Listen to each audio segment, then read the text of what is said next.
Bien-aimés dans le Seigneur, que le Seigneur vous bénisse. Alors, je voudrais simplement vous remercier pour tous les soutiens que vous faites souvent pour que cette émission puisse vivre. Et je suis reconnaissant à Dieu du fait que vous avez soutenu cette émission. Sinon, vous avez soutenu cette période-là de vive voix et parfois de corps et âme. Et je remercie encore le Seigneur qui a permis qu'à nouveau, nous allons maintenant rouvrir les lieux de culte. Et pour ce qui nous concerne, en tant que chrétiens, il a été prévu que c'est tous les dimanches. Et tous les dimanches, nous sommes là. Et je pense que le Seigneur va nous aider. Et vous savez, tout ce que le gouvernement a demandé de faire, essayer de faire en sorte que nous puissions essayer d'éviter d'avoir une contamination de ce virus. Alors, je pense que nous allons prendre les dispositions comme l'a demandé le gouvernement. Nous pourrons avoir la possibilité de nous laver les mains et bien avec du savon. Pourquoi pas avoir aussi, si on peut aussi avoir, c'est de l'alcool pour nous frotter les mains chaque fois. Cette solution hydroalcoolique pour pouvoir essayer de nous désinfecter les mains. Et aussi avoir des pochettes, quand si quelqu'un veut externuer, qu'il externue, qu'il jette dans une poubelle, qu'on ait des poubelles. Alors je crois qu'on aurait l'occasion de faire tout ça d'ici samedi et pour que tout soit en place. Alors je crois que c'est bien. Et je remercie le Seigneur que les garçons, je pense qu'ils ont l'occasion, bien s'il y a d'autres sœurs qui pourront être là pour mettre en place tout cela et pourquoi, comme on a pu aussi marquer le sol et cela sera fait. Je crois que dimanche, ce serait prêt. Et ceux qui ont le devoir de venir peuvent venir. Et vous savez, comme pouvait dire un monsieur, que si vous venez aussi nombreux, on pourra voir comment on pourra essayer de canaliser, sinon c'est 30 par culte, et nous allons essayer de faire cela. Et je crois que c'est bien. Alors, je pense que l'Assemblée Perfection Tabernacle essaie de prendre toutes les dispositions possibles pour pouvoir faire en sorte que ce culte soit réglementé. Vous savez qu'il va y avoir aussi des visites parfois inopinées des hommes de la santé et pourquoi pas, et même pourquoi pas aussi les membres des sécurités, des forces de sécurité pour observer si cela est bien suivi. Et vous savez qu'on a dit désormais qu'on ne peut plus faire tout le temps des tests, mais on a mis les responsables des religieux sur le fait accompli, sinon prendre leur propre responsabilité. Car, vous savez, c'est pas facile que chaque 15 jours, nous puissions aller faire des tests, car ça va faire beaucoup. Et je pense que le gouvernement a jugé bon que chacun puisse prendre ses responsabilités et se dépister massivement, volontairement, pour qu'on ne puisse pas contaminer les gens si on se sent malade. Alors c'est bien. Et je crois que vous avez assez entendu, car il y a eu une communication pour cela. La Bible nous avait dit, sinon, au travers de notre Seigneur Jésus, rendez à César ce qui est à César, à Dieu ce qui est à Dieu. La politique appartient aux politiciens et la parole de Dieu appartient aux enfants de Dieu. Et je pense que c'est cela. Et je remercie le Seigneur qui a permis que nous puissions commencer à avoir encore une communion. Et je suis content. Alors, je souhaiterais commencer ce culte en vous annonçant que le culte d'aujourd'hui a une particularité. Parce que, qu'est-ce que nous voulons faire? C'est d'essayer d'arranger, de mettre au point ce qu'on n'a pas pu mettre le culte passé. Donc le mercredi, je pense le mercredi 28, on a eu un thème qui avait des séquences de questions. Et nous avons voulu essayer de faire en sorte que ce thème puisse mieux entrer dans votre esprit. Alors, il fallait qu'on divise comment on appelle, ces thèmes en plusieurs séquences pour on puisse bien expliquer ce qu'on voulait dire. Alors, la fois dernière, nous avons parlé de l'enlèvement dont parle la Bible. Et nous avons l'enlèvement dont parle la Bible, virgule. Cela concerne qui et il se produira quand et comment. Alors que nous voyons qu'il y a plus de 4 questions, nous avons simplement voulu diviser ces questions en 2 cultes pour mieux expliquer cela. Et aujourd'hui, nous allons parler d'abord de 2 questions et après, dimanche, nous allons clôturer ce message en parlant de 2 autres questions. Alors aujourd'hui, nous avons pensé prendre d'abord les 2 premières questions et nous avons parlé de l'enlèvement, c'est quoi? Donc, il faut qu'on explique mieux cela parce que peut-être que quand on essaie de prendre tout comme ça, on a du mal à avoir le temps de bien expliquer. Et donc, cette première question, nous souhaiterons bien épiloguer cela et bien expliquer cela aujourd'hui. Et la deuxième question aussi, nous avons parlé de cela concerne qui? Parce que lorsqu'on dit que cela concerne qui, on veut voir les personnes, quand on parle des personnes, quelles sont les personnes qui sont agréées à participer à ces moments merveilleux qu'on appelle enlèvement. Alors, donc les deux questions on va aborder aujourd'hui, ce sont celles-là. Donc, l'enlèvement, c'est quoi? Et cela concerne qui? Et dimanche, nous allons finalement terminer avec il se produira quand et comment? Alors, je pense que cela est mieux. Mais aujourd'hui, nous parlons d'abord les deux premières questions, d'où le thème de ce soir. Nous l'avons intitulé, donc nous sommes au vendredi 30 octobre 2020. Et le thème d'aujourd'hui, nous l'avons intitulé « C'est quoi l'enlèvement de l'Église ?» C'est quoi l'enlèvement de l'Église et cela concerne qui? Alors, ce soir, on a l'occasion de bien parcourir ce message et c'est de voir qu'est-ce que dit la parole de Dieu et aussi pourquoi pas nous référer à ce qu'a dit le prophète du temps de la fin. Alors, je pense que ça vous fera du bien. Et je suis content de voir que beaucoup parmi vous, vous suivez. Et je disais que j'apprécie bien les commentaires. Et je voudrais remercier ceux-là qui ont connu les commentaires, notamment le frère Ken Boutumbi, que Dieu bénisse richement.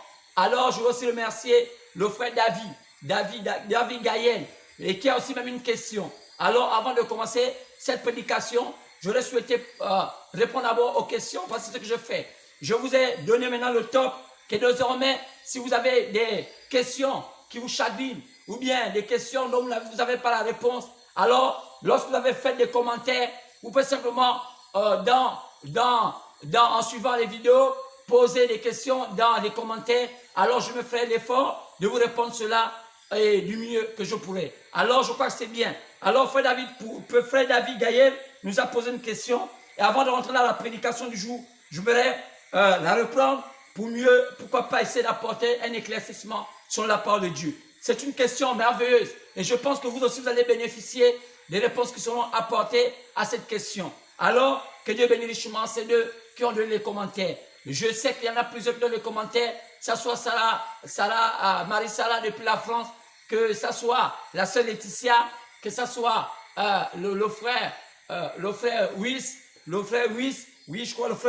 que ce soit la sœur Ruth, que ce soit la sœur Leslie, que ce soit la sœur que j'oublie souvent, Rose, je crois, quand j'ai pas peur, on appelle pas Rose, rayon de soleil, voilà, donc un peu, bon, c'est un synonyme. Alors, donc toutes ces personnes, je pense à eux. Alors, je pense que vous aussi, ceux-là qui ont aussi le frère Lembou, qui aussi d'habitude donne quelques commentaires. Alors, je ne vous oublie pas, car vous êtes parmi ceux-là qui animent la toile et par rapport à cette chaîne. Et je suis reconnaissant à Dieu par rapport à cela. Mais, ce qui concerne la question du frère David Gaël, nous allons la répondre. Car il a posé une question fondamentale, une très belle question. Alors, je vais la reprendre. Et peut-être pas comme il a dit, mais simplement essayer de donner l'essentiel de ce qu'il voulait dire. Il pose la question en disant, est-ce que les enfants du diable ont aussi le corps théophanique? Est-ce que les enfants de Satan, donc les enfants du diable, donc les enfants de la perdition, si vous voulez mieux comprendre le mot, parce que enfants du diable, parfois c'est un mot souvent qu'on utilise comme ça, mais est-ce que les fils de la perdition, ceux qui sont destinés pour les ténèbres, ont aussi un corps théophanique? Alors, ce mot, parfois c'est un mot qui vient comme ça, c'est pas écrit dans la Bible. Et vous voyez, mais c'est un mot français, la théophanie, un corps théophanie. C'est quoi? Alors, frère Gaël, nous allons essayer de prendre les Écritures et voir à la lumière des Écritures, c'est quoi un corps théophanie? Et je crois que cela vous permettra de mieux comprendre aussi la Bible. Parce qu'il y a beaucoup de gens qui parfois lisent des versets bibliques, lisent des chapitres bibliques, mais ne savent pas exactement parfois la qualité des explications des mots. Parce que vous savez que c'est des Bibles qui ont été éditées par plusieurs personnes, traduites par plusieurs personnes, parfois des théologiens comme Luségon, comme le roi Jacques, il y en a plusieurs. Et je pense qu'il y a la Darby et tout cela. Et aujourd'hui, nous sommes sur un point fondamental. Nous parlons du corps théophanique. C'est quoi? Alors, nous allons voir. C'est quoi le corps théophanique? Nous allons prendre nos Bibles et ce n'est pas encore la prédication, mais c'est simplement pour illustrer et connaître c'est quoi le corps théophanique. On va prendre dans Matthieu chapitre 17. Matthieu chapitre 17, partant du verset 1 au verset 3. C'est quoi le corps théophanique? Matthieu 17, partant du verset 1 au verset 3.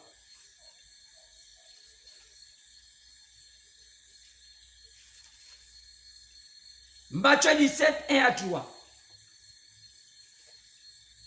6 jours après, Jésus prit avec lui Pierre, Jacques et Jean, son frère, et il les conduisit à l'écart sur une haute montagne. Il fut transfiguré devant eux. Son visage resplendit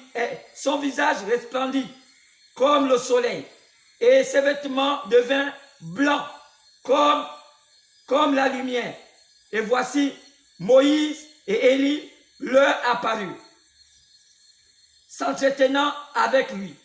Pierre, prenant la parole, lui dit à Jésus, « Seigneur, il est bon que nous soyons ici. Si tu le veux, je dresserai ici 3 tentes, une pour toi, une pour Moïse, une pour Élie. » Alors, ici nous voyons Jésus qui avait conduit 3 personnes qui étaient ses disciples à une montagne. Il y avait Pierre, il y avait Jacques et il y avait Jean. Et là, la Bible nous montre que Jésus avait subi une transformation qu'on appelle ici une transfiguration. Ça veut dire qu'il avait un autre aspect que celui qui était habituel. Vous voyez?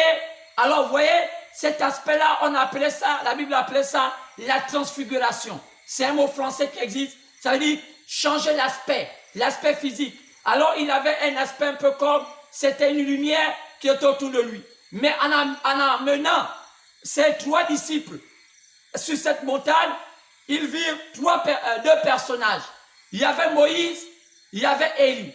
Et pourtant, la Bible nous dit que ça faisait des années que Moïse était déjà parti de la terre. Ça faisait des années que Élie était déjà parti de la terre. Mais où était venu Moïse? Mais où était venu Élie? Alors, vous voyez, on va encore appuyer avec un autre chapitre. Nous allons prendre Matthieu, chapitre 27, partant du verset 51 au verset 53. Matthieu 27, 51 à 53. Matthieu 27, partant du verset 51 au verset 53.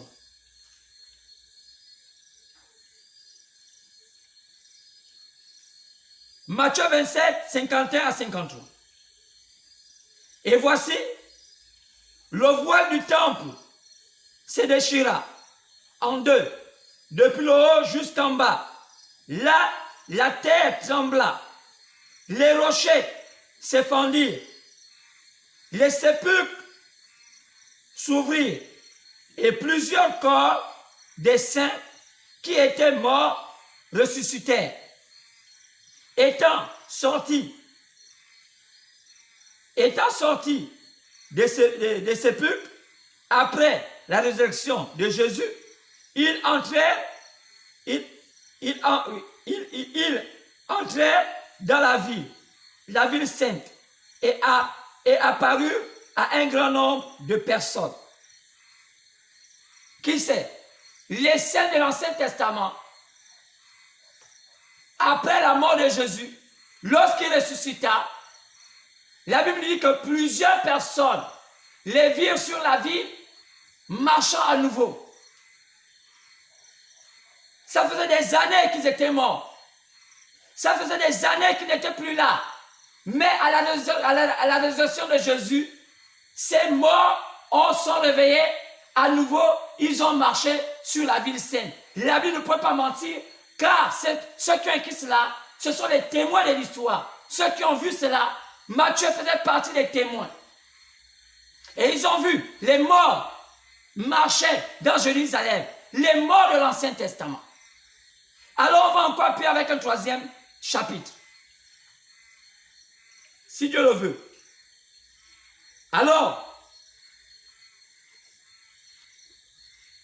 un jour Jésus, bon, je ne vais même pas lire, un jour Jésus, lorsqu'il allait avec ses disciples, il avait demandé aux disciples d'avancer et ils ont pris la barque. Et un jour, après qu'ils avaient pris la barque, il y avait comme un temps un peu bizarre. Et voilà, les apôtres se sentaient comme seuls dans la barque, dans l'eau, mais ils ont vu quelqu'un marcher sur l'eau. Et quand il marchait sur l'eau, cette tête marchait sur l'eau, et ils ont regardé, ils ont appelé cette tête le fantôme. Ils ont dit, oh, c'est un fantôme. Et Jésus a dit, n'ayez pas peur, c'est moi. Et Pierre pouvait dire, mais Seigneur, mais si c'est toi, demande que je marche sur l'eau. Alors, Jésus pouvait dire à Pierre, si tu veux, vas-y, marche. Et Pierre a commencé à marcher sur l'eau. Pierre s'est rendu compte qu'il marchait sur l'eau, prit peur. Et lorsque Pierre prit peur, alors il commença à s'engloutir et il commença à se noyer. Et lorsqu'il se noya, il criait, Seigneur, sauve-moi. Et aussitôt le Seigneur le prit par la main, le mit dans la barque. Vous voyez? Mais, posons-nous la question. Dans la première lecture, lorsqu'on a lu Matthieu 17, verset 1 à 3, avec quel corps Moïse s'était présenté à Jésus, sinon aux apôtres? Parce que Pierre avait vu. Pierre avait vu Moïse. Pierre avait vu Élie. Sinon, je vais se poser la question, avec quel corps Élie s'était présenté ce jour-là à Jésus? Lorsque Pierre les avait vus, et Pierre avait dit qu'on fasse 3 tentes. Une pour Jésus, une pour Moïse, une pour Élie. Si Pierre avait demandé qu'on puisse faire 3 tentes à ces 3 personnages, c'est que Pierre les voyait. Et si Pierre les voyait, dans quel état on pouvait dire que Jésus était encore pas mort? Mais les 2 autres, que ce soit Moïse, que ce soit Élie, par quel corps Moïse et Élie apparurent ce jour-là à Jésus devant les apôtres Pierre, Jacques et Jean, 3 témoins? Posons-nous la question. Et Matthieu, chapitre 27, partant du verset 51 à 53, nous montre aussi notre scène. Les apôtres, Jésus attend pour moi. Lorsqu'il était allé à la croix, lorsqu'il fut crucifié, dans ce chapitre, on voit que plusieurs séquences d'événements s'étaient passés au jour de sa crucifixion. C'est que les tombes se sont ouvertes et les morts en Christ, les saints ont ressuscité. Ils ont dit qu'on les a vus marcher sur la ville. Vous voyez, ce n'est pas Jésus qui racontait, ce sont ceux qui ont vu. Et là, c'est Matthieu qui raconte cela. Ils ont vu les saints de l'Ancien Testament, donc Marie, Sarah, Abraham, Joseph, tous ces hommes, peut-être Noé, toutes ces personnes-là ressuscitaient et marchaient dans la vie. Mais avec quel corps ces saints de l'Ancien Testament avaient ressuscité? Alors, ce corps que les gens appellent souvent fantôme, en réalité, ce n'est pas un fantôme, c'est un corps qu'on appelle un corps théophanique. Donc, la théophanie, c'est ce corps qui a l'apparence d'un corps physique, mais c'est un corps qu'on ne peut pas toucher dans un premier temps, parce qu'il s'apparente à un corps physique, mais il n'est pas un corps physique. Il n'est pas totalement physique comme on le voit là, parce que souvent, il a l'aspect d'un corps physique, comme le nôtre. Il a les mêmes traits que le nôtre. Quand Jésus pouvait dire, il faut qu'il s'en aille, quand il devait aller nous préparer une demeure. Et nous savons finalement quand Jésus parlait de cette demeure, il nous parlait du corps théophanique. Et chaque homme a un corps double. C'est pourquoi, la plupart du temps, après la mort de plusieurs personnes, souvent, on se rend compte qu'il arrive que ces morts-là, on les revoit à nouveau. Et les gens les appellent les fantômes. Et cela a été étudié. Dans plusieurs endroits du monde, beaucoup de gens ont rencontré des gens qu'on avait déjà déclarés morts. Mais finalement, on les a vus quand même. Mais est-ce que ces hommes-là, qui étaient ces hommes? Alors, ces hommes-là, c'était les corps théophaniques. C'est pourquoi chaque être humain a une théophanie. Chaque être humain a un corps double.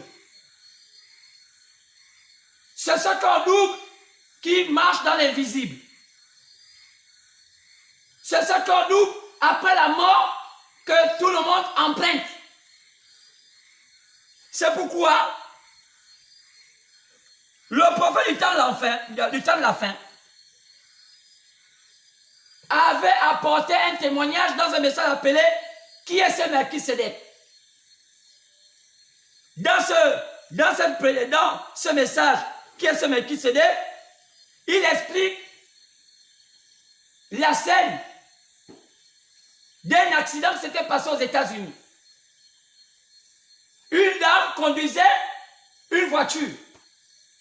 Et en conduisant cette voiture, elle a vu un homme subitement devant elle, qui est apparu de nulle part. Et cette femme, au moins voulait freiner, elle n'a pas pu freiner, elle a senti comme elle a cogné cette personne. Et la personne est tombée. Pour ne pas fuir, car il est dit que si vous tamponnez une personne, vous avez le devoir de vous arrêter et de lui faire les premiers soins, sur l'amener à un endroit où il pourrait être traité et déclarer l'accident. Alors, cette femme s'arrêta. Et il y avait des gens un peu plus loin qui avaient vu la scène. Et quand ils ont vu la scène, comment cet homme a été tamponné par cette femme, alors la femme sortit de la voiture, elle a commencé à venir s'enquérir du problème de ce monsieur qui était tamponné. Elle avait rencontré, elle avait vu que personne n'était là. La voiture avait bel et bien cogné une personne, mais le corps n'était pas là. Alors, les voisins, les gens qui étaient au loin, qui voyaient la scène, avaient bien vu la silhouette de cet homme traversant la route et être tamponné par cette voiture. Et alors, la femme était tellement traumatisée, elle a dit, mais j'ai bien cogné une personne. La voiture a bien subi un choc. Ça se ressent.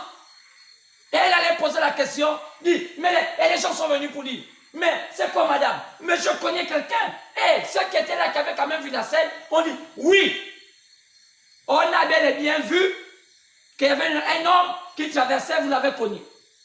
Mais on ne le voit plus. La dame ont fouillé, les gens fouillaient, ils n'ont plus retrouvé la personne. Elle allait déclarer à la police. Mais les habitants de la contrée expliquaient à la police que non, monsieur, de temps en temps, on voit souvent un homme qui est souvent debout à cet endroit. Alors, ils ont fait des recherches, ils ont compris qu'il y avait un vieillard qui était mort à cet endroit, même par accident de circulation. Donc, cette personne-là, chaque fois, apparaissait à cet endroit, quand il est écrit, au jour de la résurrection, pas la première résurrection, la deuxième résurrection, quand il y aurait deux. Il y a une pour l'enlèvement, il y a une pour le jugement du trône blanc. Alors, il est dit que, à la résurrection, il est dit que, notamment, lorsque on va arriver au jugement du trône blanc, En réalité, les morts vont rendre leur mort. Ceux qui sont morts par des serpents seront vomis par des serpents. Ceux qui sont morts par assassinat, à la même scène qui s'était passée, vont revenir là où ils étaient. Ceux qui sont morts par noyade, ils vont revenir, l'eau va les renvoyer. Ceux qui sont morts par le feu, ils vont être restitués, recomposés, et le feu va les vomir. Donc, cet homme-là, ce qui était là, c'était son corps théophanique qui attendait la résurrection. Qui attend la résurrection. Donc, on dit, non, chaque fois, ce corps apparaît. Qu'est-ce qui se passe? C'est une dimension. Maintenant ici, quand on parle de corps théophanique, est-ce que les enfants du diable ont aussi le corps théophanique? Oui. Mais la différence entre les corps théophaniques, c'est que il y a des corps théophaniques glorifiés et il y a ceux qui ne sont pas glorifiés. Ceux qui sont glorifiés, ce sont ceux qui sont du côté de Dieu. Ce sont ceux qui sont du côté comme les enfants de Dieu. Leur théophanie sera glorifiée. C'est pourquoi, est-ce qu'il y a un exemple? Oui. Après la mort de Jésus, lorsqu'il avait ressuscité, a-t-il encore mangé? Oui. Donc, ce corps théophanique, lorsqu'il est glorifié, il peut enjamber entre le monde surnaturel et le monde naturel. Parce qu'il est maintenant glorifié. C'est un corps qui ne peut plus prendre une voiture. C'est un corps qui n'a plus besoin de prendre l'avion. C'est un corps qui ne voyage pas dans le temps. C'est un corps qui voyage dans la pensée. Donc c'est pourquoi Jésus, lorsqu'il est venu, il n'est pas rentré par la porte principale. On n'a pas ouvert la porte. Lisez la Bible. Lorsque Jésus avait rencontré les apôtres, il est rentré sans qu'on ouvre la porte. Donc c'était le corps théophanique de Jésus glorifié. Et remarquez que ceux de Moïse et Élie n'étaient pas encore glorifiés. C'est pourquoi on ne les avait pas, ils ne mangeaient pas. Après, ils ont disparu. Quand vous lisez la scène, après que Jésus ait parlé avec Moïse et Élie, après ils sont partis où? On ne les a plus vus. Donc ils ont disparu. Ils attendaient notre temps. Car c'est à notre temps, c'est à ce temps-ci qui est prévu. Il est prévu que c'est à ce temps-ci que tous les corps des saints, les élus, doivent être glorifiés. C'est pourquoi on dit que ceux qui sont vivants ne vont pas dévancer ceux qui sont morts. C'est pourquoi c'est lié à l'enlèvement. Même les élus de l'Ancien Testament que Jésus avait déjà pris pour les amener dans notre dimension, c'était le changement de paradis. Ils attendent aussi notre enlèvement. Ils doivent quitter cet endroit provisoire où Jésus les avait amenés pour en faire les amener maintenant à cet enlèvement-ci qui les conduit aux noces. Parce que dans ces noces-là, ils doivent revenir pour le millénium. Alors, c'est pourquoi la question d'enlèvement est une question primordiale pour les élus. Un pasteur qui ne prend pas à tâche, qui ne prend pas à cœur cette affaire de l'enlèvement. Sinon, cette promesse de l'enlèvement, c'est un démon. Quand il est prévu que les élus doivent être enlevés, il y a urgence d'être enlevés. Car Satan est en train de rugir. Jésus a dit, c'était possible, Matthieu 24, il se doit même les élus. Donc, les élus sont dans l'obligation d'être enlevés. Parce que s'ils ne sont pas enlevés, Satan a une mission. Il a une chose à faire avant. Il doit torturer la terre. Parce qu'il sait que ces jours sont comptés. C'est pourquoi les églises doivent passer par la tribulation. Les églises seront torturées. Pourquoi? Parce que Satan sait que ces églises ont été hypocrites. Ces églises n'ont pas servi Jésus. Elles se sont cachées avec les étiquettes de Jésus, mais n'ont pas voulu suivre la parole. C'est pourquoi la sentence de toutes les églises de la terre c'est qu'elles passeront par la tribulation. Seule l'église de Christ, pas un bâtiment, pas un système, la vraie église de Christ qui a été programmée pour être enlevée. C'est pourquoi ce sujet est primordial, fondamental. C'est parce que c'est une doctrine pour l'église. C'est tellement important de connaître l'enlèvement. Alors, donc le corps théophanie, c'est ce corps-là qu'on a. Alors j'ai l'occasion d'expliquer au fur et à mesure. Et je pense que le frère David a compris. Et ça va l'aider. Alors que Dieu le bénisse richement. Que Dieu le bénisse richement. Alors, donc je disais, le corps glorifié, le corps théophanie glorifié appartient aux enfants de Dieu. Et le corps non glorifié, théophanie non glorifié, appartient aux enfants des ténèbres parce qu'ils sont appelés à disparaître à jamais. C'est pourquoi c'est ce corps glorifié, théophanie, c'est ce corps que les gens appellent habituellement fantôme. Oh, j'ai vu, ça soit une forme comme une forme d'apparence, comme un nuage ou une apparence d'homme, une ombre.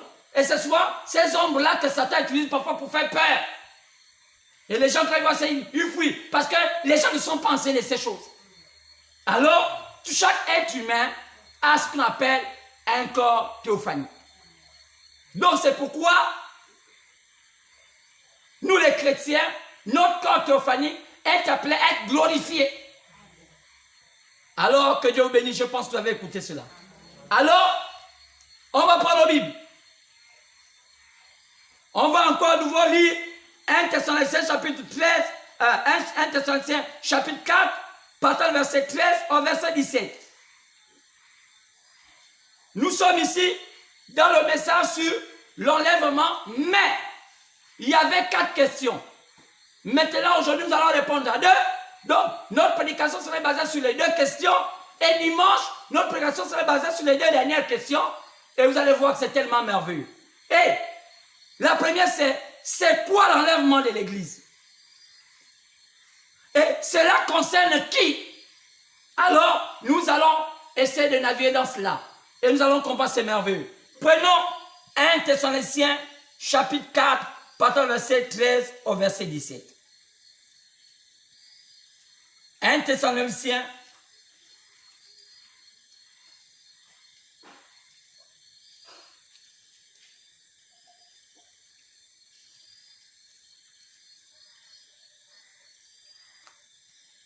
Thessaloniciens 4, verset 13 à 17.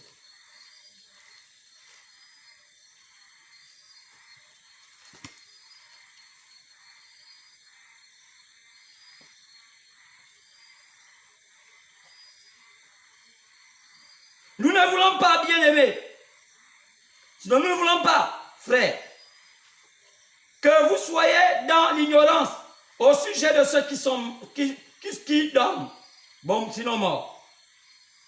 Afin que vous ne vous affligez pas comme les autres qui n'ont point d'espérance. Car si nous croyons que Jésus-Christ est mort et qu'il est ressuscité, croyons aussi que Dieu ressuscitera par Jésus et avec lui ceux qui sont morts. Et voici, en effet, c'est que nous vous déclarons d'après la parole du Seigneur. Nous les vivants, restés pour l'avènement du Seigneur, nous ne dévancerons pas ceux qui sont morts. Car le Seigneur lui-même a un signal donné à la voix d'un archange, au son de la trompette de Dieu, descendra du ciel et les morts en Christ ressusciteront premièrement. Et ensuite, nous les vivants qui seront restés, nous serons tous ensemble enlevés avec eux sur des nuées à la rencontre du Seigneur dans les airs. Ainsi, nous serons toujours avec le Seigneur. Que le Seigneur bénisse la lecture de sa parole. Dans le parfait nom du Seigneur, je viens ainsi prier. Amen. On peut s'asseoir. Ce chapitre de 1 Thessaloniciens,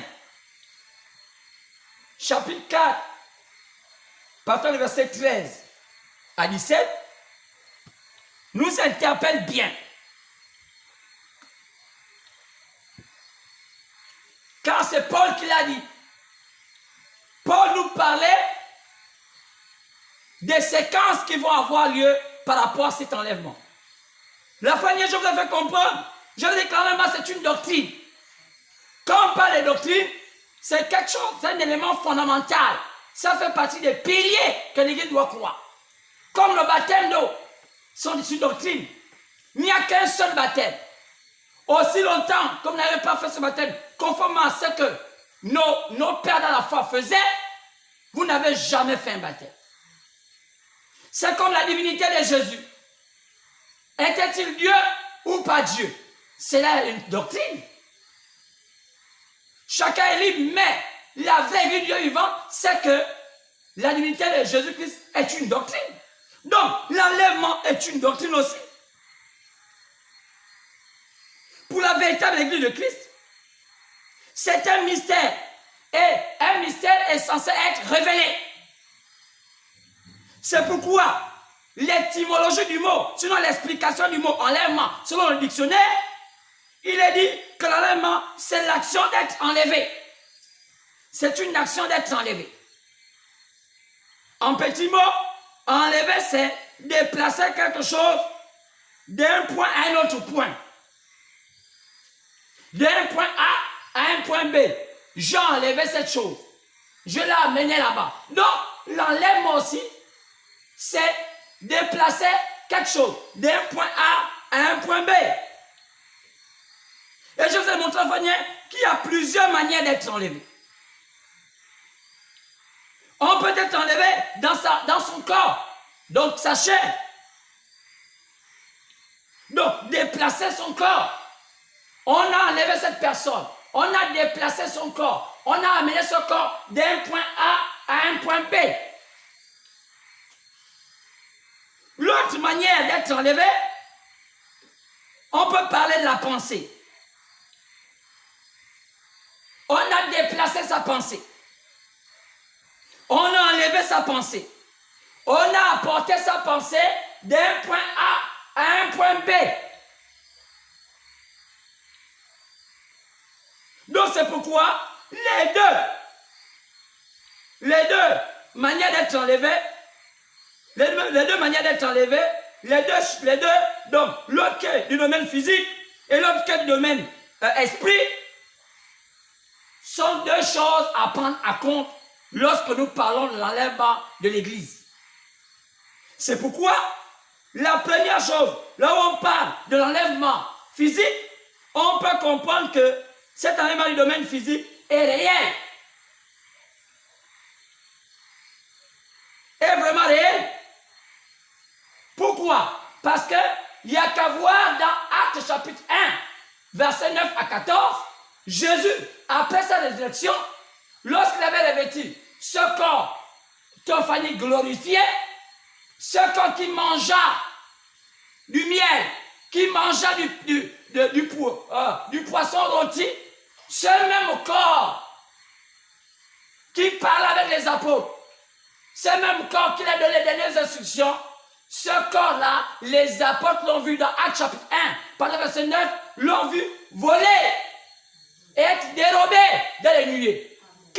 C'était le corps physique de Jésus, mais un corps théophanique glorifié. C'est pourquoi, lorsqu'on écoute même l'apôtre Paul, il va illustrer cela clairement. Quand on regarde bien, Paul, qui parle de comment ce corps doit subir ce qu'on appelle une transformation. Selon 2 Corinthiens, chapitre 1 Corinthiens, autant de moi, 1 Corinthiens, autant de moi, chapitre 15, partant du verset, je crois, 55, 51, 52. 1 Corinthiens, chapitre 15, pendant le verset 51 à 54. Quel est l'apôtre Paul? L'apôtre Paul nous montre que ce corps-là va revêtir l'immortalité. Ce corps sera changé en un clin d'œil. Quoi? On ne peut pas quitter et aller dans les airs sans que ce corps-là ne subisse une transformation. C'est pourquoi la transformation-là se fait par quoi? Par la parole qui a été programmée au temps de la fin, qui nous donne la foi nécessaire. C'est pourquoi l'épouse a l'obligation d'écouter le message du temps de la fin. Parce que un message quelconque des églises ne donnera pas la foi nécessaire à l'homme de quitter la terre, car on a la loi de la pesanteur. La loi de la pesanteur ne permet pas à l'homme de voler. Car si tu sautes, la loi de la pesanteur dit l'homme est appelé à avoir une gravité toujours sur le sol. C'est pourquoi il faudrait que la loi de la pesanteur quitte en nous. Mais pour que ça quitte, il faut avoir la foi nécessaire. Mais cette foi-là vient comment? La Bible nous montre que la foi vient de ce qu'on entend. Et ce qu'on entend vient de la parole de Dieu. Donc, c'est pourquoi le message du temps de la fin est censé être un message différent de ce qu'on écoute dans les églises. C'est un message qui ne doit pas être mélangé. C'est un message qui ne doit pas souffrir de beaucoup de commentaires. C'est un message pur. Il ne doit même pas avoir un peu de levain. Car Christ lui-même seul doit être à l'intérieur. C'est pourquoi il y a problème. Donc, Acte chapitre 1, par le verset 9 à 14, nous montre ça clairement. C'est pourquoi Paul termine par montrer 1 Corinthiens, chapitre 15, au verset 51, au 54, qu'en un clin d'œil, nous disparaîtrons. Et nous sommes à la rencontre de Jésus dans les airs. Pourquoi la mission est quasi presque impossible? Parce que cette fois-ci, la rencontre avec Jésus ne sera plus sur la terre. La rencontre avec Jésus se fait dans les airs. Comment rencontrer finalement Jésus si on n'a pas le mécanisme d'être dans les airs pour rencontrer là où Jésus est? C'est pourquoi le message caduque des églises, disant je reviens bientôt, alors qu'ils ne connaissent pas le message approprié, qui donne la foi nécessaire pour rencontrer Jésus dans les airs, fera de l'évangile des églises un faux évangile caduque qui n'amènera les gens nulle part. C'est pourquoi les églises vont se contenter des biens matériels, car leur évangile n'aura pas d'effet. Ils vont vouloir maintenant faire de la politique. C'est pourquoi on entend aujourd'hui la plupart des pasteurs, sachant qu'ils n'ont pas l'espérance. Ils ne sont pas sûrs de ce qu'ils sont en train de prêcher, ils vont finir par être des politiciens. Parce que le résultat des églises, c'est quoi? C'est de manger aussi à la table des rois, avoir les mêmes honneurs que les païens, les mêmes honneurs que ceux qui sont incirconscrits. C'est pourquoi un vrai chrétien sait que la Bible ne peut jamais mentir. Ça dépend de comment on t'a prêché l'évangile. Tu es le résultat de ce que tu as mangé. Si tu manges du riz, les calories du riz seront en toi. Si tu manges la banane, les calories de la banane seront en toi. Maintenant, si le riz n'a pas la consistance, tu seras comme le riz. Vous devenez ce que vous mangez. C'est pourquoi les églises étant limitées, sachant qu'ils ne prêchent pas l'évangile, ils prêchent la politique dans l'évangile, alors ils sont appelés à se perdre. C'est pourquoi c'est clair. C'est exactement ça. C'est pourquoi l'enlèvement dont on parle ici, 1 Thessaloniciens chapitre 4, verset 13 à 17, c'est un enlèvement physique, mais dans un corps glorifié.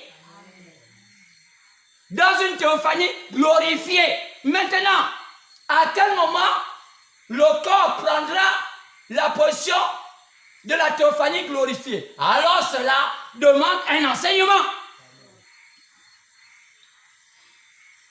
Mais avant cela, avant que le corps ne puisse partir dans l'enlèvement, qu'est-ce qui se passe? Il y a d'abord un enlèvement qui se passe d'une manière spirituelle. Une avancée progressive vers l'enlèvement physique. C'est ce qu'on appelle la translation. La pensée du chrétien doit d'abord quitter la pensée des choses de la terre. La pensée humaine, la pensée de futilité des choses de la terre. Paul pouvait dire, ce n'est plus moi qui vis, c'est Christ qui vit en moi. Moi, était la pensée de Paul. La pensée de Paul était en Christ. Pas semblant. Un vrai Christ ressuscité. C'est pourquoi on peut voir clairement. On peut regarder dans 2 2 Corinthiens chapitre 12, partant du verset 2 à 4. Lisons. 2 Corinthiens 12. 2 Corinthiens chapitre 12, partant du verset 2 à 4. Comment on va d'abord être enlevé dans la pensée de l'esprit? On va d'abord être enlevé dans l'esprit, autant pour moi. 2 Corinthiens 2, verset 2 Corinthiens chapitre 12, verset 2 à 4. Je connais un homme en Christ qui fut, il y a 14 ans, ravi jusqu'au 3e ciel. Si ce fut dans son corps, je ne sais. Si ce fut hors de son corps, je ne sais. Dieu le sait. Et je sais que cet homme, si ce fut dans son corps ou sans son corps, je ne sais. Dieu le sait. Il fut enlevé dans le paradis et qu'il entendit des paroles ineffables qui n'est pas permis à un homme d'exprimer. Paul lui-même dit ici qu'il fut enlevé. Il ne sait pas si c'est dans son corps ou bien dans son esprit. Mais pourtant, Paul, quand il parlait de ça, il était encore sur la terre. Mais il fut enlevé comment? Alors, l'enlèvement est progressif. Donc, elle commence d'abord par l'esprit. Mais comment enlever un esprit pour l'amener à un autre point? Alors, ça dépend de ceux qui l'écoutent.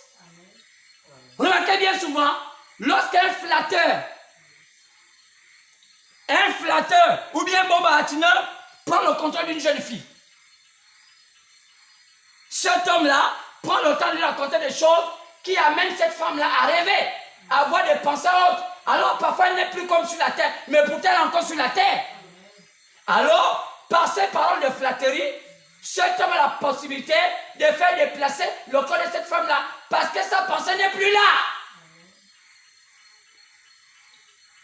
Avant que le corps ne bouge, il faut d'abord que la pensée bouge.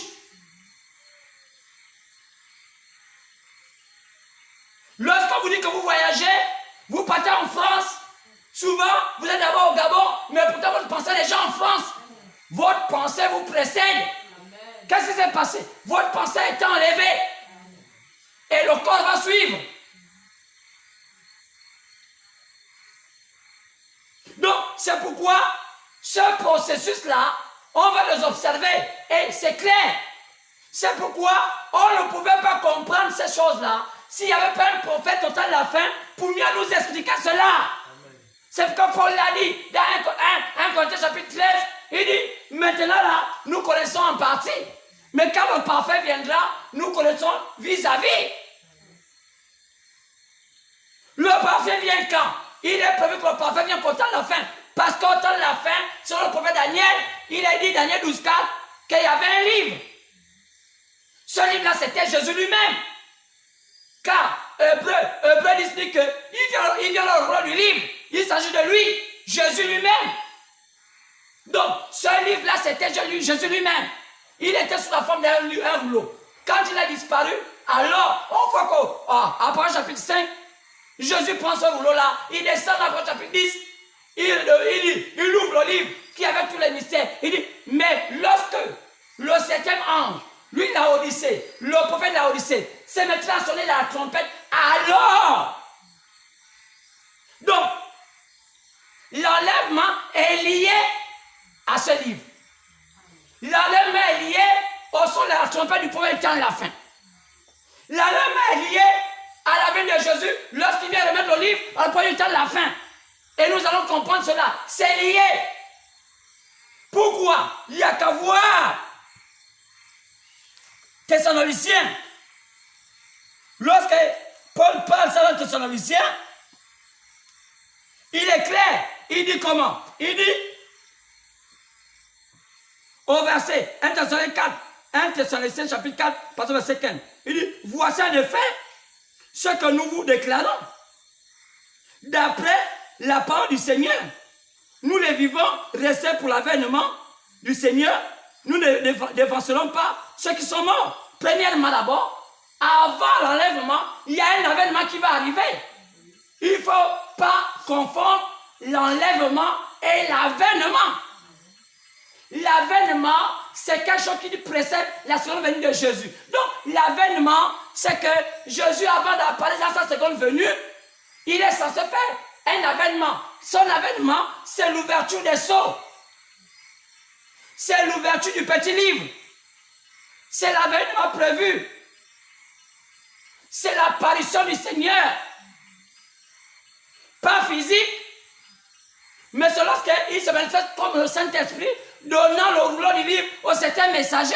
C'est l'avènement. Quoi? L'ouverture de cette sceaux. Cette chose que tout le monde attendait. Depuis la nuit de temps, les gens attendaient ça. Depuis Adam et Ève, les gens attendaient l'ouverture de cette sceaux. C'est l'événement aujourd'hui que les gens ne savent pas parce que les églises ont détourné les gens de la vraie pensée du Seigneur. Parce que l'avènement du Seigneur, c'est primordial à connaître le plan de Dieu. Parce que c'est dans l'avènement du Seigneur que le Seigneur révèle tout ce qui va se passer. Car l'avènement, c'est quand tu viens ouvrir le sceau. Donc, après cet avènement, quoi?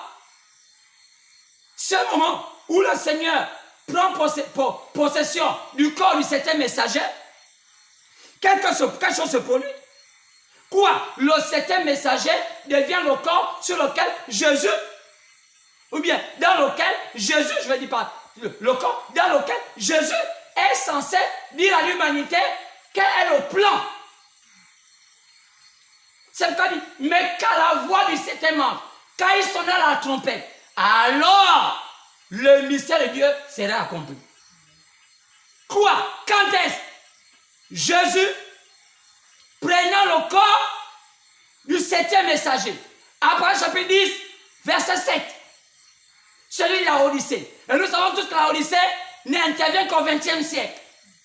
Et unanimement, nous savons que l'homme que Dieu a utilisé puissamment au XXe siècle s'appelle William Marion Branham. Donc, cet avènement du Seigneur est lié avec la venue du premier temps de la fin, William Branham. C'est pourquoi il dit ici, au verset 16, 1 Thessaloniciens chapitre 4, verset 16, car le Seigneur lui-même a un signal donné à la voix d'un archange. C'est le Seigneur lui-même qui donnera le signal. Si on essaie de partir dans le chapitre 10, vous allez voir que là-dedans, il y a un signal que le Seigneur donne. Quel signal? Regardons bien. Il y a un signal. Si on essaie de voir, après chapitre 10, un lien avec 1 Thessaloniciens chapitre 4. Il y a un signal. Après chapitre 10, verset 1. Je vis un ange puissant. Premièrement, quand on regarde bien dans 1 Thessaloniciens, on parle qu'à la voix d'un archange. Ici, là, on dit un ange puissant. En d'autres termes, un archange, c'est un ange puissant. Quand on parle d'archange, dans la chronologie, sinon, dans la gradation des anges, l'ange le plus puissant, c'est un archange. On appelle en d'autres termes un ange puissant. C'est pourquoi Michael est un archange. Donc ici, là, on dit aussi ici, j'ai vu un autre ange puissant. Donc j'ai vu en d'autres termes un archange qui descendait du ciel. C'était Jésus lui-même. Enveloppé d'une nuée. La même nuée qu'il avait amenée dans Actes chapitre 1, verset 9, c'est la même nuée sur laquelle il descend. Pourquoi? Pour l'avènement. Pas encore pour la seconde venue. Pour l'avènement. Au-dessus de sa tête était l'arc-en-ciel. Lors de mariage. Quoi? L'autre morceau de l'alliance. Son visage était comme du soleil. Le même visage quand il avait rencontré Moïse et Élie. Quoi? Comme le soleil. Quoi? c'est le même visage avec lequel il était parti lorsqu'il était pendant acte 1. Quoi? La théophanie glorifiée. Mais cette fois-ci, il ne va plus, il ne va pas simplement encore par là à nouveau. Il dit, il ne va plus mettre ses pieds sur la terre parce qu'il n'était pas prévu maintenant. Mais il revient plus tard. Mais il doit entrer dans le 7e ange. Il dit ici, et son visage était comme le soleil, ses pieds comme le colonne de feu. Oh, on peut voir ses Malachie. C'est exactement la même chose. Alors, il tenait dans sa main un petit livre ouvert qu'il avait. Après chapitre 5, quand il s'accomplit, Jésus avait ce livre. Et enfin, il était fermé, il est ouvert. Il était le sacrificateur qui allait vers le lieu très saint, voir, aller au lieu très saint, prendre, laver nos péchés et revenir avec le livre de la rédemption. Et cette fois-ci, le livre est ouvert. Tous les mystères sont à l'intérieur. Tous les secrets de la vie. Ton pardon est dedans. Ton passeport du salut est à l'intérieur. C'est pourquoi ce serait une condamnation pour les églises. Jésus n'a pas tout fait ça pour rien. Les églises ont caché aux fidèles que Jésus est parti prendre leur passeport du ciel. Quoi? On a gardé les fidèles casernés dans les églises, dans les bâtiments qu'ils appellent l'église. Quelle malédiction! C'est pourquoi les églises n'appartiennent pas à Dieu. Jamais. Ce sont les églises qui appartiennent au diable. Alors il dit, il tenait dans sa main un petit livre ouvert. Il posait son pied droit sur la mer, son pied gauche sur la terre. Et il criait d'une voix forte. Il va avoir un cri. À 1 Thessaloniciens 4 nous montre aussi qu'il y avait un cri de commandement. Un cri. Il criait d'une voix forte. Comme rugit un lion. Quoi? Il était sur le point d'accomplir la dernière chose. Quoi? L'au-delà commence par la Vierge et termine par le lion. Jésus est sur le point d'accomplir son dernier signe. Il est venu d'abord sur la Vierge, par la Vierge, après vient comme lion de la tribu de Juda. Donc on voit qu'il crie comme un lion. Quand il criait comme un lion, c'est un fait entendre sa voix. Jean voulait écrire. Il dit n'écris pas ce qu'on lui fait dire les 7 tonnerres. Ça n'a pas été dit que toi tu dois écrire ça. C'est encore trop tôt. C'est la voix du 7e ange qui va parler ce qu'on dit les 7 tonnerres. 2000 ans plus tard, la voix des 7 tonnerres est entendue dans le corps de William Branham. Qui était-il? Jésus en pointant son corps. Il sait quand ce qu'on dit les 7 tonnerres. Ne l'écrit pas. La voix dit qu'il a juré que quand les tonnerres seront ouverts, il n'y aurait plus de temps. Au verset 7, mais qu'au jour de la voix du 7e ange, donc celui de la Odyssée, au 20e siècle, quand ils sont là à la trompette, alors le mystère de Dieu sera accompli. Comment ne pas comprendre ces choses? Qui est-ce qui est avec les églises? Qu'est-ce qu'avait autant de moi, les membres et les fidèles des assemblées? Les pasteurs aveugles, les sorciers, les buveurs d'alcool, les drogués, les adultériens. Ils ont toutes sortes d'espèces d'esprits en eux. Les envieux, ceux qui tordent la parole, ceux qui mélangent tout. Ils ne veulent pas que la parole, elle est faite. Ils ont pour père le diable. Leur travail, c'est faire la politique. Donc, quand on regarde tout cela, Apôtre chapitre 10 est lié à 1 Thessaloniciens chapitre 4, verset 13 à 17. C'est vrai, quand on voit cela, la même chose se répète ici. Le Seigneur lui-même a un signal donné. Donc, le cri qu'il va donner. Un signal donné. Il y aurait quoi? La voix d'un archange, la voix d'un ange puissant. Au son de la trompette apportée par le prophète du temps de la fin. Descendra. Il dit, c'est à ce moment-là, lorsque les cieux sont ouverts, que les morts en Christ, depuis l'Ancien Testament, qui ont suivi Jésus jusqu'au Nouveau Testament, qui étaient déjà partis, qui n'ont pas vu l'avènement, qui n'ont pas vu ce qui s'est passé là devant nous, eux ils ressuscitent, ils changent maintenant de paradis. Ils quittent le paradis où Jésus les avait menés là-bas, pour les amener dans un autre paradis, plus proche de nous, plus proche que nous.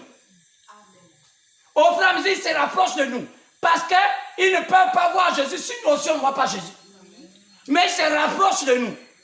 Donc, il est ressuscité. Donc, aussitôt, que ce soit eux, que ce soit nous, on est totalement éveillés. Donc, même étant sur la terre, on a déjà les pensées au ciel. C'est pourquoi Paul peut dire, dans Éphésiens, nous sommes assis dans les lieux célestes en Jésus-Christ. Quoi? On est enlevés dans nos pensées. On marche sur la terre, mais nos pensées sont déjà prédisposées à partir. Donc c'est clair. C'est pourquoi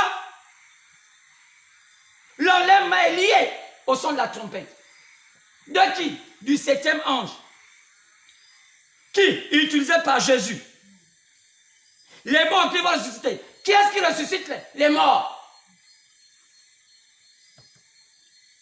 Ceux qui ressuscitent les morts, c'est le message des 7 sceaux. Ceux qui ressuscitent tout est sur terre. Car la résurrection commence d'abord par l'invisible et ça termine par l'invisible. Car lorsque quelqu'un veut changer, il commence d'abord à changer par l'intérieur, après l'extérieur se manifeste. Alors, l'ouverture des 7 sceaux est liée à la première résurrection des élus, selon Apôtres chapitre 20. Heureux ceux qui ont part à la première résurrection, ce sont ceux-là qui ont mission d'aller à l'enlèvement. Il n'y a pas enlèvement sans résurrection. Il n'y a pas enlèvement sans résurrection, sans première résurrection. Donc, en ce qui concerne la préparation du jour, qui paraît, c'est quoi l'enlèvement? Et cela concerne qui?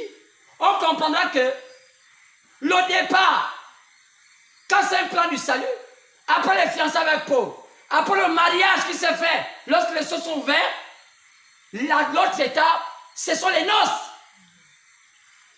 Mais les noces, pour aller faire les noces, célébrer les noces avec l'époux, ça demande d'être enlevé, car la salle des noces se trouve dans les airs. La rencontre de Jésus avec les élus, c'est vers les airs. Donc, jusqu'aujourd'hui,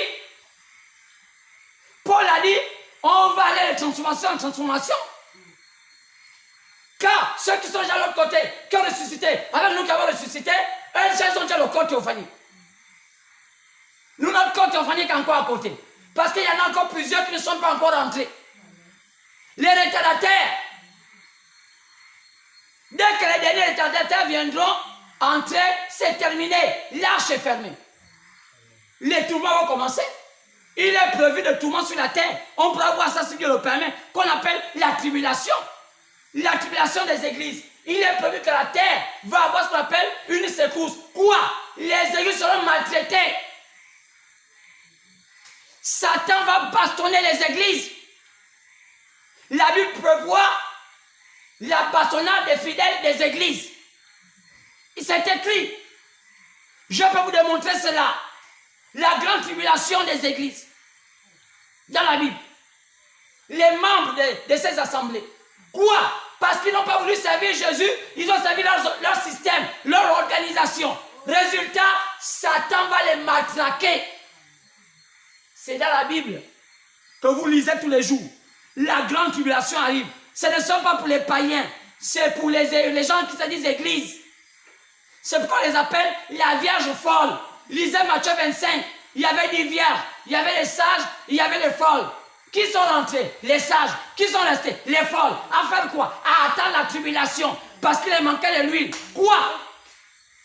Où était parti de l'huile? Ils avaient un peu de la Pentecôte. Avec les paroles en langue, avec les prophéties, avec les guérisons. Mais le troisième poule, ils n'ont pas voulu accepter ça. Amen, amen. Ils ont souvent voulu accepter que Jésus me guérit. Il me sauve. Il est mort pour moi. Ça, c'est le petit lait. Amen. Paul a dit, je ne suis pas venu vous prêcher le lait. Il faut venir manger un jus solide. Il faut manger Jean 6. Celui qui ne boit pas mon sang, ne mange pas ma chair, n'a pas part avec moi. Alors c'est là où les églises ne sont pas d'accord avec Jésus. Ils font quoi? Ils veulent le tuer. Ils tuent quoi? Ils tuent la parole. C'est comme William Branham a prêché le message. J'accuse cette génération d'avoir crucifié à nouveau Jésus-Christ. Qu'est-ce qu'ils font? Ils crucifient la parole. Ils ne veulent pas que les gens puissent écouter la vérité, la parole. Leur travail, c'est d'avoir les grandes fonctions d'État. Leur travail, c'est d'avoir les grandes voitures.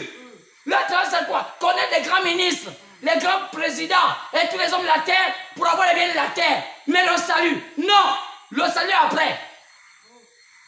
Donc, en d'autres termes, ils disent, cherchons d'abord les biens de la terre avant le salut. C'est quand je dis se battre. C'est quand vous allez voir, ils poussent les gens au corona. On va aller se battre. Depuis quand on n'a plus notre argent. Depuis quand les filets ne nous donnent plus. On ne se pas d'accord, on nous appelle plus grand. On nous appelle plus à les tables. On nous appelle plus à faire ceci. On nous appelle pas à faire cela. Oh, c'est pas normal. Oh, on doit faire ça le 25. Oh, parce qu'on a les charges. Non, on ne paie plus le courant. Avant, on montrait qu'on était des grands pasteurs. On avait des grosses robes. On avait tout cela. Mais, quelle est la mission de Jésus? Est-ce que vous faites la volonté de Dieu? Non. Qu'est-ce que vous faites? Notre propre volonté. Avant, est-ce que Pénil? Oui. Comment voulez-vous pas que les gens comme ça souffrent? Ils vont subir. Donc, c'est pourquoi c'est clair. Alors, on a compris c'est quoi l'enlèvement. L'enlèvement, c'est le départ des élus. Le départ des élus vers une autre étape. L'autre étape, c'est où? C'est les noces. Car les noces viennent avant le temps de bonheur qu'on appelle le millénium. C'est pourquoi l'enlèvement est important. C'est un temps, l'enlèvement est une promesse tellement importante parce que cette promesse-là nous amène vers Jésus parce que c'est à ce moment-là qu'on est fier à descendre avec lui. Quoi? L'enlèvement nous amène tout vers les noces. Après chapitre 19, partant verset 6. C'est pourquoi cet enlèvement qui est tellement important, on doit savoir, ça concerne qui? On peut voir clairement.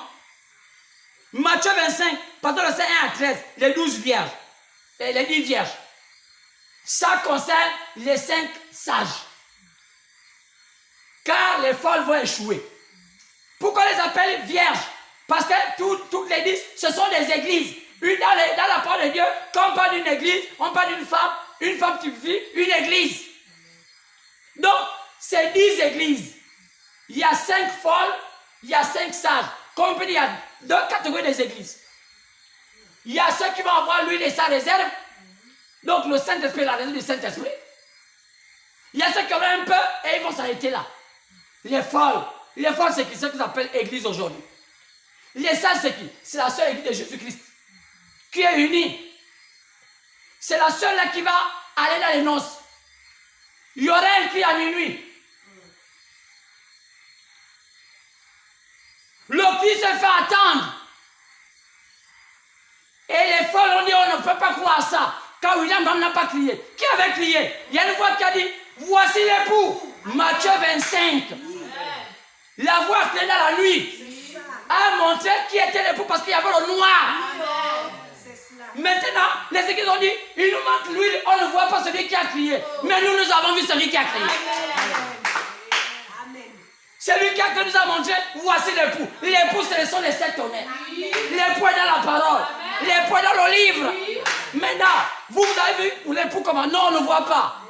On voit un homme qui est chauve. Il s'appelle Branham. Mais vous, qu'est-ce que vous voyez? Nous voyons Jésus. Dans le corps d'un homme appelé Branham. Vous adorez l'homme? Non. On n'adore pas l'homme. On voit que l'époux s'est caché dans l'épouse. Car William Branham était l'épouse. Il a dit que l'épouse et l'époux vont faire un. Il était un job agité. Donc, en d'autres termes, Branham était un modèle. Oh, même s'il avait le convo, c'est pourquoi Jésus l'a mis un foulard. C'était l'agneau au-dessus de sa tête. Alors, que voit Pharaon? Je vois les esclaves. Que voit Dieu? Je vois mon peuple. Ça dépend de comment vous voyez. Non, c'est pourquoi l'enlèvement d'abord, c'est d'abord le départ de la pensée. Donc, la première chose, l'épouse est censée quitter la pensée pentecôtiste pour aller dans la pensée de la pierre de fête. Première étape de l'enlèvement. Donc, il y a un message approprié lorsqu'on parle des 7 sceaux. On ne prêche plus un message pentecôtiste. Les pentecôtistes ont terminé. Ce qu'on vient de dire, le message appelé l'enlèvement, il dit, ce que nous mangeons, je ne mangeais pas demain. Nous sommes un autre jour. Le monde est dans la Odyssée. Les églises, elles sont restées à la Pentecôte. Mais l'épouse n'est plus ni à la Odyssée, ni à la Pentecôte. L'épouse est à la pierre de fête. Attends, lorsqu'on dit que l'église est à la Pentecôte, c'est où? Ou alors quand on appelle Pentecôte? C'est-à-dire que l'église avait quitté la pensée. Elle est arrivée à la pensée pentecôtiste. Vous voyez, on parle des miracles, on parle des dons, on parle par la langue. C'est la pensée pentecôtiste. Donc, l'église a quand même fait une petite marche. Les églises de ce monde ont quand même fait une petite marche jusqu'à la Pentecôte. Arrivé à la Pentecôte, ils n'ont plus la lumière. Mais nous, on a toujours la lumière. Nous, on doit quitter encore la Pentecôte, maintenant pour aller vers la pierre de fête. Oh, est-ce qu'on peut dire Amen? Quand on prêche comme ça, quand on écoute, l'aigle mange et dit Amen. Ça, c'est des véritables calories. Ça, c'est un homme que Dieu a en lui-même. Ce n'est pas un homme, c'est Dieu qui a juste à poser les choses. Il coordonne l'évangile sans même qu'il est allé à l'école. J'ai appris ça d'où? C'est le Seigneur lui-même. Il m'a nourri lui-même, il m'a oint pour faire cela. C'est pourquoi aucun homme n'a le pouvoir sur moi. Aucun pouvoir n'a le pouvoir sur moi. J'ai été appelé pour une mission précise. Et Dieu m'a oint dans ce pays. Il m'a dit, toi Jean-Luc, prêche au Gabon. Quand ils seront jugés au travers de ce message que tu prêches. Et c'est vrai, chaque homme de Dieu, quand Dieu le suscite, c'est pour juger une nation. J'ai dit au Gabon, il reste que 15 ans. Après ce pays tombera dans les ténèbres. C'est ainsi dit le Seigneur. Vous ne voulez pas qu'on pense à vous rester. Il reste 15 ans au Gabon. Après ce pays tombera dans les ténèbres. Vous ne voulez pas vous rester. Je vous ai déjà averti. Donc, l'épouse est censée quitter la Pentecôte et aller tout droit vers la pierre de fête. Quand elle est à la pierre de fête, elle est cachée. C'est le premier enlèvement. C'est le début. Jusqu'à ce qu'elle est nourrie. Elle mûrit, elle mûrit, elle mûrit. C'est la translation. Jusqu'à ce qu'elle prépare le départ. Parce qu'elle va disparaître. Quoi? Elle va être enlevée. Quoi? Elle disparaîtra. Oh, comment? Je ne sais pas. Je sais seulement qu'elle disparaîtra. Paul l'a dit, on disparaîtra. Mais je sais que la première étape de l'enlèvement, c'est de quitter les pentecôtistes, aller à la prière de fête. Et je suis en train de le faire. Je ne suis plus un pentecôtiste. Oh, pasteur, je vois les enfants, je veux que le pasteur, quand tu prêches, tu prophétises. Je ne suis pas un pentecôtiste. Oh non, oh, je veux seulement que tu parles la langue. Je ne suis pas un pentecôtiste. Oh, je veux que tu chasses les démons. Je ne suis pas un pentecôtiste. Les démons savent qui je suis. Amen. Je ne chasse plus les démons comme un pentecôtiste. Je ne prophétise plus comme un pentecôtiste. Car la nourriture qu'on mange à Pentecôte, on ne doit pas manger ça à la pierre de fête. Amen.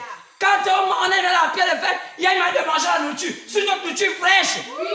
Comment les démons partent? Ils partent par révélation. Amen. Je dois savoir que telle sœur, Maman Béat, si tu es malade, Dieu m'a dit que tu passeras par Akanda pour trouver la guérison. Amen. Révélation. Quand la guérison est liée à la révélation. Amen. On ne sort plus de démons comme les pentecôtistes. On ne boit plus de l'eau. On ne va plus acheter ceci. On ne va plus les parfums. Ça, c'est le pentecôtisme. On n'est plus dans les affaires comme ça. C'est pourquoi l'épouse s'est déplacée. L'épouse est déjà enlevée. L'épouse est dans la pierre de fête. Elle est nourrie, elle est nourrie, elle est nourrie. Elle mûrit. Elle doit atteindre sa maturité avant la disparition. Et pour disparaître, il faut un message approprié pour la disparition. C'est pourquoi William Branham a parlé clairement de ça. Il a monté tout le plan. Enlève ma page 40. Il vous a dit cela. Oh, ce qui fait qu'il a vu beaucoup des églises des pays. Pour aller prendre le travers. Il dit revenez. Et il dit Gabon, reviens. Vous prenez un mauvais chemin. Quoi? Il y a tous les mélanges de l'église pentecôtiste dedans. Mais ça, pentecôtiste. Premièrement, c'est quoi? Il y a un cri de commandement. Un cri de commandement, c'est un messager qui prépare les gens. Et nous savons que ce messager, c'est William Branham. La deuxième chose, c'est une voie de résurrection. Parce que lorsque les choses sont au train de William Branham, tout homme est censé être ressuscité. Tout chrétien, toute l'humanité, tout chrétien des derniers temps est censé ressusciter au message qui sera apporté par William Branham, car c'est Jésus lui-même qui l'apporte. Branham n'est que la peau. Oh là là. C'est la même voix forte qui, dans Jean 11, 38 à 44, appela Lazare hors de la tombe. Lazare sort. Sors de ta tombe pentecôtiste. Ne t'arrête pas là. Car les pentecôtistes seront maltraités et matraqués. On va les bastonner. Sors, réveille-toi. Oh. Le rassemblement de l'épouse. Quoi? Le message du temps de la fin, lorsqu'il a apporté, lorsque le livre est ouvert, ça fait quoi? Ça rassemble tous les élus. D'Éphèse, de Smyrne, de Pergame, de Thyatire, de Sardes, de Philadelphie, de la Odyssée. Ils se réveillent. Parce que ce que Paul avait donné n'était pas suffisant. Parce que Luc avait donné n'était pas suffisant. Parce que Matthieu avait donné n'était pas suffisant. Colombo avait donné n'était pas suffisant. Ce que Luc avait donné c'était pas suffisant. Ce que John Wesley avait donné c'était pas suffisant. Ce que la Pentecôte avait donné c'était pas suffisant. Il fallait entrer dans la pierre de fête. C'est pourquoi le message de la pierre de fête te ressuscite totalement. Que fait ton corps? Ton corps résiste au message de la pierre de fête. C'est ça. Bah, tu dis non, moi je ne crois pas. Je prends un exemple. Tout à l'heure, je vais de tuer un serpent. J'ai dit à celui-ci, attention aux mauvaises pensées. Elle dit, non, c'est comment tu fais mauvaises pensées. Un deuxième, c'est pas rentrer au même endroit où elle était. Elle va voir ça tout à l'heure. Pour lui faire comprendre que quand on parle, j'ai dit qu'attention parce qu'un jour, tu diras ça et la même chose va te faire du mal. Et ce jour, je te dirai, tu as eu. Maintenant, tu vas maintenant mourir. Pourquoi c'est venu? Confirmation. Au même endroit, le même serpent est venu, un autre serpent est venu au même endroit. Pour dire, Louis a dit. Quoi c'est? Je ne crois pas la pierre de fête. Quoi? Quand nous a dit, un jour, des enfants se sont moqués de la chauve d'Élysée. Satan a pris. Dieu a dit que Satan, traite-moi ces enfants. L'eau s'est sortie, les œufs sont sortis de la forêt. Ils ont mangé les enfants sans pitié. Des enfants. Parfois, ils ne savaient pas grand-chose. Mais ils se moquaient simplement des noms. Quand un noir parle, il dit, papa, pardonne-moi. Je sens que même si je ne comprends pas ça, je comprends. Est-ce que il y aurait peu des élus? Pas parce qu'on dit t'amène ce soir. Parce qu'on ne sait même pas. Ta bouche dit amen. Est-ce que ton cœur a accepté?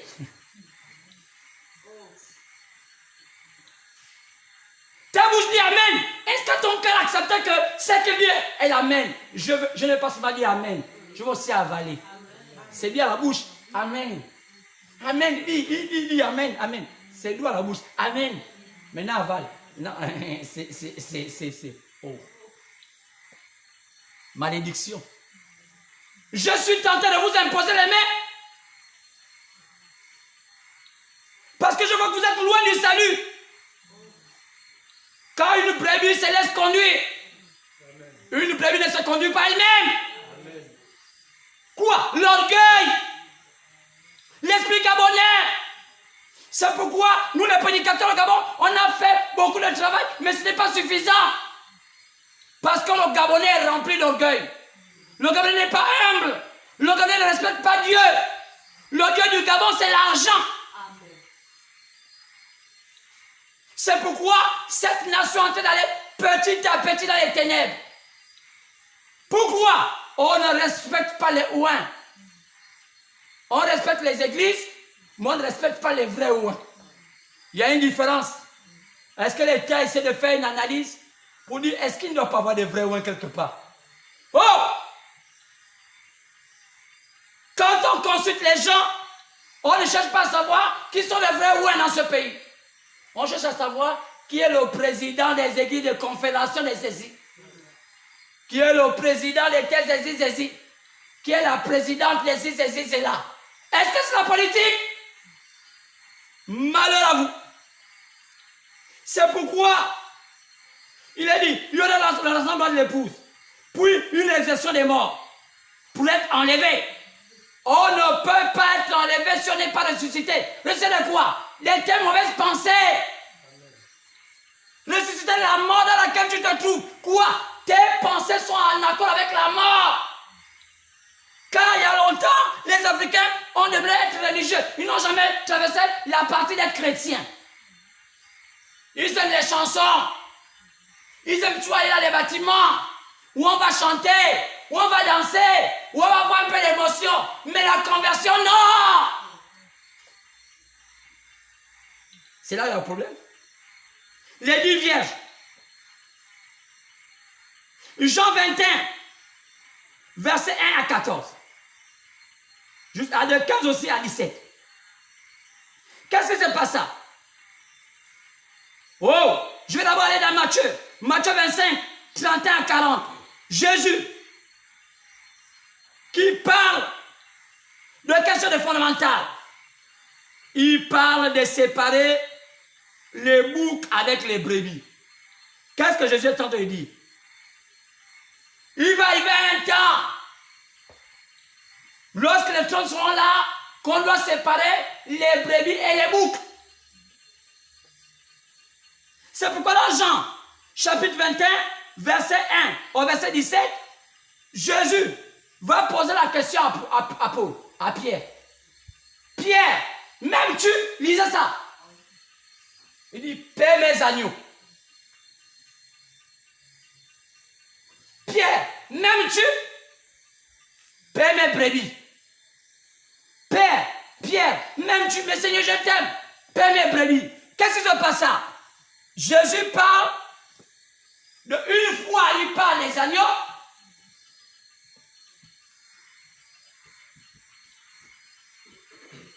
Et il parle de 2 fois les brebis.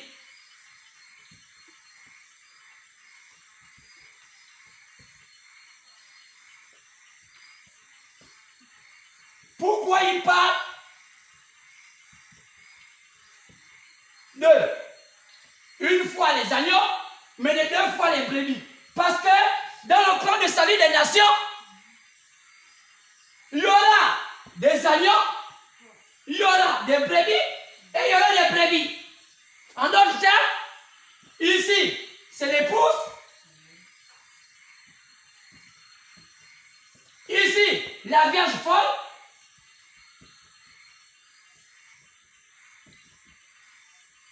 Et ici, les justes. Chacun a un temps d'être sauvé.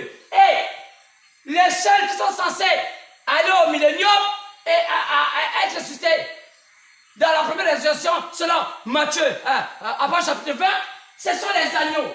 Pourquoi il appelle agneau? Parce qu'il identifie l'esprit de l'épouse comme étant son esprit, parce que l'épouse et l'époux sont un. Donc il appelle l'épouse agneau. Maintenant, les brebis, cela on les appelle les sales, les vierges, mais folles. Mais après, il y en a ce qu'on appelle les justes. Comment on appelle les justes? Les folles, ce sont les gens des églises choisies. Mais à quel moment ils seront sauvés? Ils seront sauvés que lorsqu'on va, ils vont même pas assister à la réalisation de la première réalisation. Ils ne vont même pas assister au millénium. Ils vont rester seulement au jugement du trône blanc. Ils seront là jugés par rapport à leurs propres actes. Il y a le Seigneur. Qui? Les églises. Parce qu'ils passeront par la tribulation. La Bible dit qu'ils seront assassinés, bastonnés. Mais les justes, eux aussi, on les appelle les débonaires. Matthieu 5, 5. Les débonaires. Quand j'étais en prison, tu ne m'as pas visité. J'avais soif. Qui? Ce sont les hommes qui n'ont jamais cru au Seigneur, qui ont vécu à peu près. Mais ils sont sur la fin parce qu'ils ont posé des actes qui honorent les enfants de Dieu. Qui? Ce sont des païens, mais qu'on appelle quand même brebis. Donc, il y a 3 catégories de sauvés. Donc, ceux qui sont censés être enlevés, qui partent en enlèvement, c'est seulement les brebis. C'est seulement les agneaux. C'est seulement les agneaux. Ceux-là ne partiront pas. C'est pourquoi ils ne ressuscitent pas. C'est pourquoi ils n'ont pas de message de rédemption. C'est pourquoi ils passent par la tribulation. Oh, si dans le temps, on va bien expliquer encore ça mieux. Dimanche. Amen. Ceux qui sont censés être enlevés, seulement l'épouse. Seul.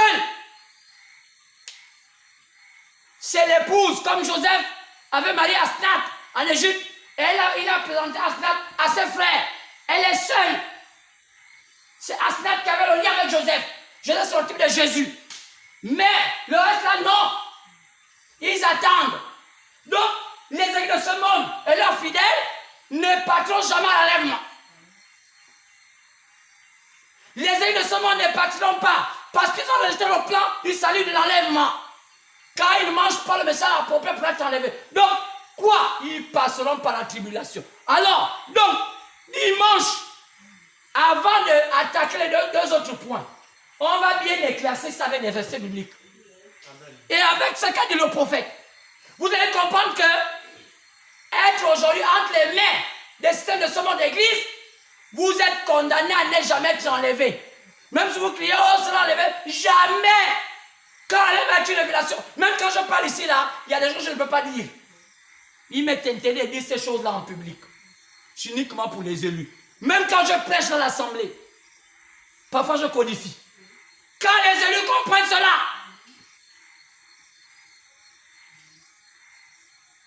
donc, bien aimé, quand on parle ce soir, on a un message capital. Allez-y, dormez, dites Seigneur, oh, seul qui, les agneaux, paie mes agneaux. Jésus n'a plus parlé des agneaux, c'est arrêté, dit, paie mes brebis, paie mes brebis. Qui sont mes brebis ici? La Vierge folle. Qui sont mes brebis ici? Les justes, les débonnaires. Matthieu 5,5. Maintenant, vous allez comprendre que ces deux catégories-là, eux ne partent pas en enlèvement. Tous les fidèles des églises qui n'ont pas de catholiques, protestants, éveillés, tous sortes de covenants, ne parlons pas des musulmans, ils ne sont pas dedans. Toutes ces histoires-là. Jamais, les bouddhistes, jamais, ils ne connaissent même pas ce qu'on l'enlèvement. Ils attendent que Mohamed, ils n'aillent qu'à mettre leur cheval blanc, ils vont attendre Mohamed jusqu'à la fin de leur Mohamed. Ils vont continuer à mourir. Ils vont indiquer à leurs enfants d'attendre Mohamed. Pour Mohamed, déjà, cadavre, on ne sait pas ce qu'il est devenu. Donc, tout cela, et les bouddhistes sont avec les histoires, oh, Bouti a dit, Ngonda a dit, oh, Mabundi a dit. Ils vont rester dans les histoires-là, ils ne vont pas ressusciter parce qu'ils ne connaissent pas ces choses. Ils meurent, leur théophanie n'est pas prêt à ressusciter. Amen. Leur théophanie ne peut pas parce que la théophanie n'est le reflet de ce que tu as écouté.